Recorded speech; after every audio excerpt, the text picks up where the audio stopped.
ही जीवन है, परंतु हम लोग समझते हैं कि आनंद ही जीवन है।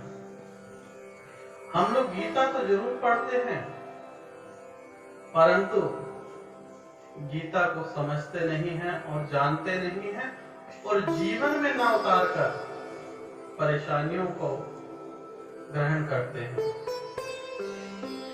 आप जानते हैं कि मनुष्य जब पैदा होता है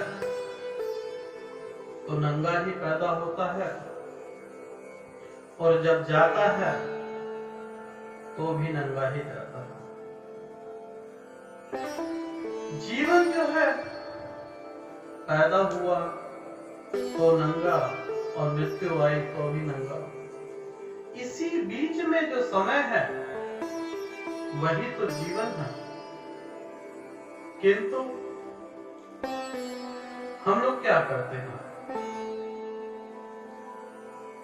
सारा जीवन रो रो के गुजार देते हैं। अगर हमारे पास मर्सिडीज है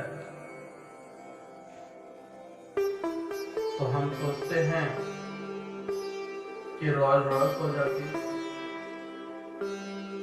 किसी के पास साइकिल है तो वह मोटरसाइकिल के लिए परेशान है। किंतु जिसने संतोष किया उसका जीवन जो है वह स्वर्ग से कम नहीं होता। आप देखेंगे कि भगवान श्री कृष्ण, उनका जीवन जब वह पैदा हुए तो जेल में, और मृत्यु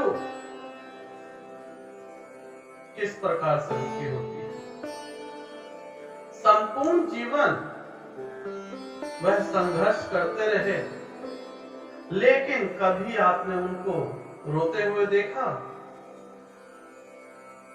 बताइए। आप सभी भक्तजन यहाँ पर विराजमान हैं कि भगवान श्री कृष्ण को आपने कभी रोते हुए देखा? नहीं, नहीं देखा। तो अपने जीवन में भी जितनी भी परेशानियां आए, मुस्कुरा देने से ही आपकी आधी प्रॉब्लम खत्म हो जाएगी। संघर्ष ही जीवन है।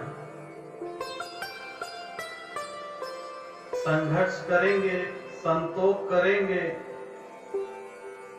तभी तो आपको यह जीवन किसी स्वर्ग से कम नहीं। अन्यथा आप रोते हुए आए हैं और रोते हुए जाएंगे। गीता अगर आपने पढ़ी है तो गीता को उतारे जीवन में। भगवान श्री कृष्ण ने कभी रोया नहीं है।